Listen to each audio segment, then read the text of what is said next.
What's going on, guys? This is your Commissioner Bone hopping in to do this season one finale recap show. It's honestly crazy to say that, crazy to think that we are here at the end of season one, just wrapped up the national championship game at the end of the season recap now. Really wild to think about that and all the time that we've put into this season, all the memories that we've made this season, and really just everything that's happened this season. Really wanted to start out with that, just hit some quick opening thoughts. We're going to get into a few things national championship wise, a few things in regard to the playoff bracket, how the season finished up. So it's going to be a pretty quick show today, y'all. Really just wanted to hop in to make sure that we had a season one finale recap show. This is not going to be the last piece of content that we're going to have for season one. I know that Ed and I are working on something pretty special for y'all with Sticks, our other commissioner and with a few of the different users in this league. So we've got one more show that's going to be season one oriented. And we're going to have a little bit of an announcement on that at the end of this show. I really wanted to start out, y'all. Just wanted to really reflect quickly on season one. It was a huge success. I think as y'all know, whether you're new or whether you've been in this league for a few different cycles, this season was different. It felt different. We've always had, as me and Sticks have said for years, we've got the best community in the entire Dynasty circle. And I think if you would throw Madden franchises in there as well, I think we've got the best community out there in regard to the league itself. We've got the best group of players as well, y'all. We say that all the time. We are not bullshitting on that in any way. We truly believe we've got the best group of players in any online Dynasty out there. I say all that to say, though, again, this season just felt different. It was one of those seasons, from the start, it felt like we were on a roll with the AT32 media that we implemented. And huge thanks to Ed, we were able to get a lot of different things going that we didn't think we would ever be able to do. Live game of the week broadcast, having a few different one of those, that was an absolutely massive adjustment that we were able to make. Really, with this dynasty, it was a huge hope for us to be able to take college football 27, the cycle of college football 27, into a completely different level than anything that we've done before, where we've gone before, however you want to say it. And I really think that we did, y'all. I think with the recap shows, with the live game of the week broadcast, everything that we've done with this season one, it's been amazing, but it's just the start. We've got a lot more coming. We've got a lot of cool different updates, a lot of different things that we want to do as we head into season two and beyond. Because as you guys know, again, whether you're new, whether you've been with us for a few different years, we run these all the way through the cycle. So we're hopefully going to get 10 seasons in. And so we want to build on each season. We want each season to be better than the one before it. So that's going to be our main mission as we head into season two. Really, really proud of what we've done season one wise. Like I said, y'all, timeline wise, it's worked out really well. So we're gonna finish up this season in right about a month. That works out really well in regard to our pacing. I think season one always takes a little bit longer than usual because you don't get those first, I'd say 5 or 6 early advances because we want to make sure and give everyone time. Season one off season is always a day or two longer as well. So this is going to be our longest season, and to get it done and the time that we have is something that is just massive, absolutely massive. So with that, guys, I think that's good on our opening thoughts. I really just wanted to touch base on a few of those things league wise, and then highlight one really, really, really special thing that happened this past week. And that is we finally have our season one national champion. It is so exciting to announce that Ohio State is your season one national champion. A huge victory against LSU. Brandon, the user of LSU, it was a great game. It was a great matchup. At no point did it ever feel like either team was out of it. It felt like a heavyweight title fight with just massive, massive blows, one right after the other. And both users kept responding, and so it led to a really exciting fourth quarter. Inevitably, Ohio State, or apologize, not inevitably. Ultimately, Ohio State was able to overcome that vaunted LSU offense. That the LSU offense was one I know that was a concern of Ohio State's going into the game. It was a really exciting game, and so I don't think either side of the ball dominated. I think both teams showed out, both offenses showed out, both defenses had moments. I think just the great players made plays. You saw huge runs from the LSU backfield. That shifty ability out of that LSU backfield is something that's absolutely special. And you see it on the other side of the field with Bo Jackson at Ohio State. Bo Jackson had a great day catching the ball out of the backfield. Jeremiah Smith ended up making a couple massive plays in that game, won national championship player of the game. So he was the MVP of that game. Big players just made plays, y'all. Sam Levitt had a couple incredible plays. Both users had a couple great plays as well.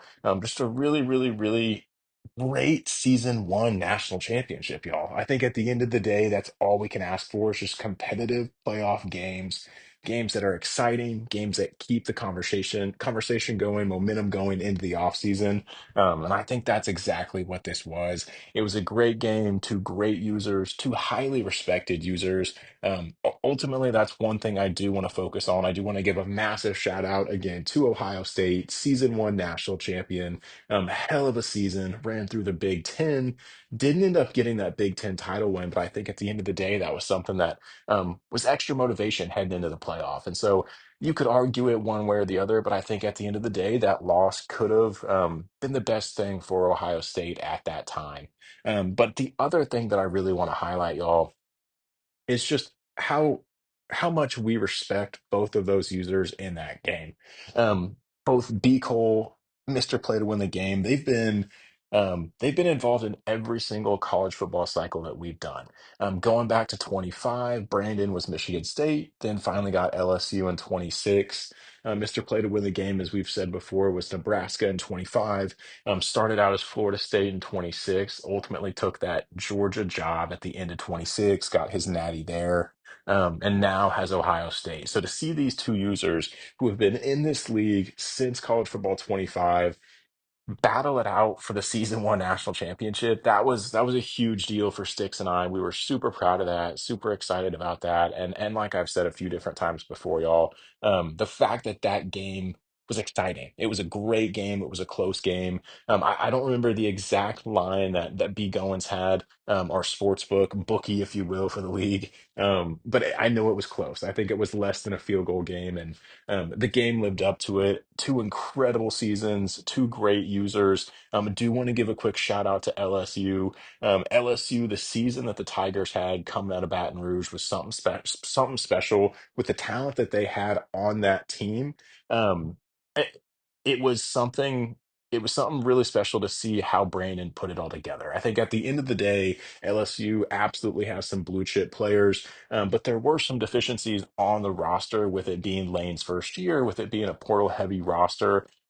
Brandon managed to have one of the best running attacks in college football with, I think, two or three different offensive linemen less than 80 overall. I think it's a testament to his scheme. I think it's a testament to how committed he is to running the ball with those backs. Not to give away any secrets of the trade, but I know that he likes that pulling guard, that halfback quick base run, and I think it's one that is great for his offense. It's great for both of his backs, and just a huge shout out to Brandon. The season that he had, the system that he put together, both offensively, defensively, and ultimately just the way that he was able to overcome adversity and get to that level of the playoff. I think getting to the national championship is something that is really, really special in this league. You've got to beat a lot of different OGs in the league to get there, a lot of guys that are really quality users. He took down Texas, he took down a couple different schools. On the way to the national championship, took down Penn State, our Big Ten champion, took down Utah. Absolute incredible run out of the Tigers from Brandon. So just want to give a major, major shout out to him, everything he did this year as well. Really proud of both users, but want to say again, congratulations to Ohio State. That is your season one national champion. Great game. Like I've said before, y'all, the big players made the big plays. The national championship MVP, as discussed before, was Jeremiah Smith. Over 200 total yards, got a rushing touchdown in there. I don't know. I believe that came off of an RPO, so maybe it was a pass play. Got behind the line of scrimmage, maybe a backwards pass into the end zone. Absolutely incredible performance by Jeremiah Smith. There was one play that I want to make sure to highlight in regard to this Jeremiah Smith. national championship MVP conversation. It was a I believe a first or second down play action shot from Ohio State in the third or fourth quarter of the game. A lot of line of scrimmage, 5 yards past the line of scrimmage or under passes from Ohio State initially through the first quarter or two. Comes out in the second half, takes a giant play action shot up to Jeremiah Smith, double coverage. Jeremiah Smith jumps up, perfect green catch meter from Ohio State, and in my opinion, makes the play of the game. I think it was a 40 to 50 yard chunk play. I think it completely changed the way that you had to defend that offense, knowing that he was going to take a shot. And if he did, even if it didn't look like it was there, we all know it was because it's Jeremiah Smith. It doesn't matter if there's one, two, three guys on him at the time. If he gets a clean jump and Ohio State or whoever the user is gets a good green catch meter, it's dangerous, y'all. We've all seen Des Bryant. We've all seen Megatron. We all saw AJ Green at Georgia, AJ Green at Cincinnati. Certain dudes are just different. And I think it's a testament to not only the talent of that player, but also the way that the user used him. So huge shout out to Jeremiah Smith. Huge shout out to Ohio State again for getting the national championship win, getting such, I guess, having such an elite player win the national championship MVP. It's just a testament to him and making sure that he is getting the guy the ball that needs the ball. I think another thing, the last thing I want to highlight in regard to the national championship game was the special teams effort from Ohio State. There was a 59-yard field goal that was made in this game, and I think it was a huge separator. I think it was one that just again just stretched that plus side of the field, and it showed the opposing team like, hey, even if we get past midfield, we can score now in any way that we want to. So special teams absolutely played a huge role in this game, and one last time, huge shout out to Ohio State for getting the win. I think the next thing that we really want to focus on, y'all, is how this season wrapped up as a whole for all users. I think the best way to take a look at this league wide is going to be a snapshot of these top 25 rankings at the end of season one. This is going to be your final top 25 poll from the 2026 season one effort. One thing that I want to highlight from the jump here is how many users occupy this top 25. 23 of 25 users essentially fill up this top 25. That's incredible. I know that might just be the most random shit you've heard in a while. It means so much to Six and I because it shows that guys outside of that top 11 who are going to make the playoff or top 12 if we get the non-power school in there, which we will next year, by the way. Um, it's a huge testament to guys putting in the work consistently to have a shot. I think in a lot of leagues, you see top 25s filled with random ass schools. And in part, it's because when guys don't think they're going to make the playoff, that effort declines. I think that's the beauty of this league and something that I absolutely want to highlight. With 23 users filling up this top 25, only two non-user schools in this top 25, it just shows the level of commitment, the energy, the focus that y'all are putting into your season to make sure that you just represent your school in the best way possible. You represent yourself in the best way possible in this league. It's a huge testament to each and every one of you guys, and it's something that me and Sticks are super proud of seeing at the end of this season. A couple other things that we really do want to highlight in this top 25. You've got two SEC schools in the top four, two Big Ten schools in the top four. If you add Michigan in there, you've got three Big Ten, two SEC filling that top five. I don't think that's any coincidence seeing the Big Ten and the SEC completely occupy the top five of the rankings. An interesting thing that I think happened in game that I am a little shocked by was Florida State Louisville. I figured Florida State would get that nod at six with the record against Louisville this season, and especially with how far that playoff push went from the Seminoles in Tallahassee. I think what Sticks did this year was absolutely incredible, led by Deuce Robinson. In my opinion, the offensive player of the year for the entire dynasty. Absolutely incredible season, taking Florida State really from the pits of the ACC back up to being a blue chip, being an elite school, and back into that top 10. That's something that is a huge, huge deal. I think at the end of the day, it's something that six should be proud of, and I think the ACC as a full should be proud of. A couple other quick highlights from this top 25, y'all. I want to shout out UNLV. I know the conference championship game didn't go the way that he wanted it to go, but it was a great effort from UNLV. We've got a few different schools I definitely wanted to shout out as well. I wanted to shout out our Cal user for getting into the top 20. Wanted to make sure and shout out UCF for getting into the top 12. Utah getting to 11. Cade at Ole Miss staying in the top 13. If I could, if I was able to, y'all, I'd shout out each and every one of you guys. Again, I'm just proud of everyone on this top 25 for putting in the effort, making sure that week in and week out, you represented your school, you represented yourself in the league as the best version of yourself. And so, huge shout out to everybody. We could do a deep dive on this top 25 in full, but I think that's a good way to wrap season one. And we will go ahead and move on to the off season for season one. So that takes us right into our recruiting rankings tab here, y'all. I think this is going to be something I find super interesting. I know me and Ed have talked a few different times. We could do full on 2 hour recruiting shows. I know that would be the most boring thing for the majority of y'all. So we've decided to not do that. If we do that in the future, we're going to keep them short, maybe 10, 15 minute videos at a time. But I really, really wanted to highlight the recruiting rankings update as we sit now. So I think a lot of people do not know that you can access your recruiting board and the recruiting hub in this end of season week. If you go to your Dynasty Blueprint, and you go to the recruiting tab within that. You can then press triangle and it takes you right into the Dynasty Hub. So we were able to get the most up-to-date recruiting information for the league. And I think to me, like I was hinting at before, y'all, I think this is the most interesting conversation right now outside of what just transpired in the playoff and what we just got done discussing. This is going to be the biggest conversation piece that we have going into season one. I would say, honestly, up until we get to week one, week two of season two. There's a couple of things I really wanted to highlight. Eddie at Georgia is having one of the best recruiting cycles that I've seen a school have, whether it be in an online or offline dynasty. I think to get 22 total commits for less than 2,000 NIL, four of those being 5 stars for a total of 251 points, having the clear cut lead in the recruiting rankings, that is an insanely that's incredible by Eddie. I think regardless of the user, regardless of the school, to be able to do that, to manage your NIL to that degree and still bring in that level of talent, it's absolutely incredible. LSU is another prime example of that, bringing in 3 5 stars, 12 4 stars. I know a lot of those guys are going to be 4 star gems.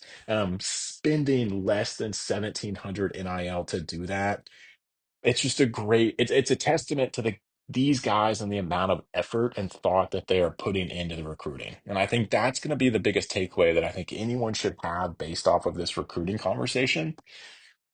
It does require a lot of thought. It does require a lot of planning. It requires you to think not just 1, 2, 3, 4, 5 weeks in the future, but even 2 to 3 seasons in the future. And I think the guys that are managing their NILs in an efficient manner now, by God, they're going to be so thankful for that by season three. When you get to the season two portal, when you get to the season three portal, season four portal, and you have the excess money versus guys that are maybe a little strapped for cash. Maybe they've overspent. Maybe the next season didn't go as planned. And so that budget doesn't go up like you thought. I think that's where you're going to start to see a bit of a competitive advantage, if you will, start to build. And maybe you're going to see schools start to separate, like we've seen in previous college football eras, like a Alabama or Clemson. Just as an example, I think you're going to start to see a few different schools maybe start to separate. Just based off of quality spending, efficient spending.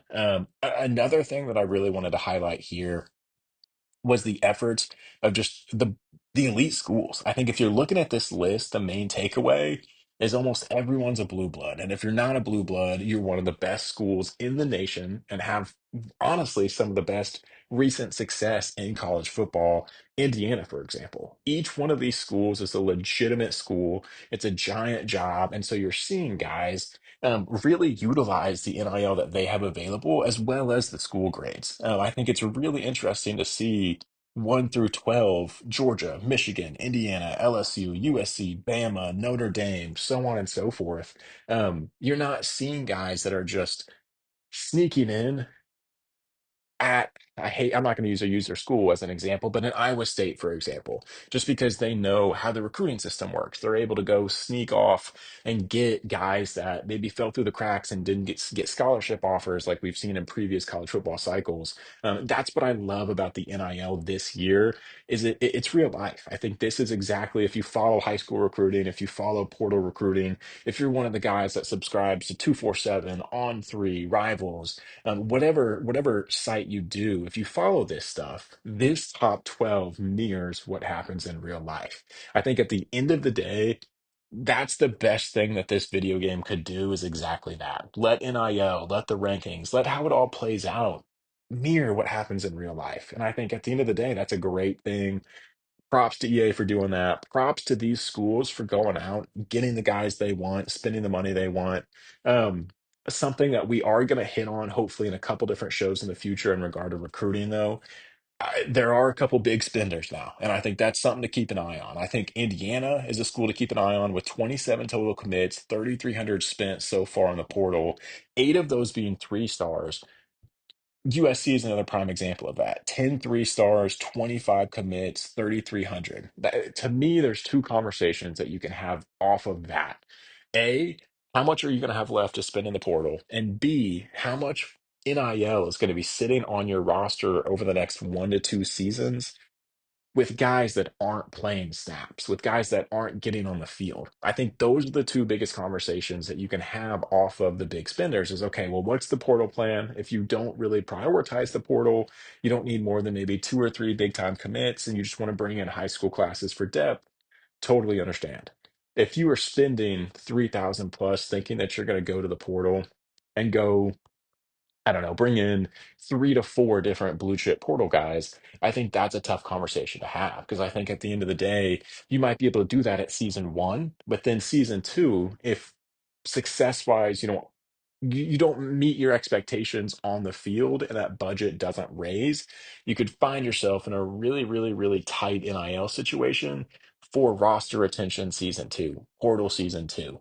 I think at the end of the day, though, a lot of it is it's going to be dictated by the success on the field. So with a guy like Michigan, with a guy like Indiana, with a guy like USC, for example, Penn State, all spending 2,700 to 3,300. Those concerns that I just laid out, I don't think are major concerns for those programs because at the end of the day, they're going to be ranked in the top 10. They're going to be having quality seasons that raise that NIL budget. And so even if they do overspend by 1,000, 2,000 in any given season, if you go out there and you have a hell of a season, you could see a 3,000 NIL point bump to your budget. And so I think if you bake in, I'm a dog. I play well against users. I'm going to make the playoff. I'm going to be in conference championship contention, and I'm going to get that brand exposure bonus. Fuck it. I mean, at the end of the day, why not? I think that's the biggest thing with recruiting. And I think honestly, that's to wrap up this recruiting segment, that is why it's so fun this year is it does mirror real life because that effort attitude, that's what you should have at LSU. That's what you should have at Alabama. That's what you should have at Georgia. That's what you should have at any of these schools. I think if you're Notre Dame, it's like, yo, like I will give you the bag because I can give you the bag. Do you want to come play for one of the best schools in the country? The fact that that is how recruiting in this game has come to life, absolutely love it. So just wanted to do a quick little touch base there on recruiting rankings, if you will. At the end of season one, as we stand now, with these high school classes mainly wrapped up, a lot of this recruiting focus is going to go heavy into portal recruiting.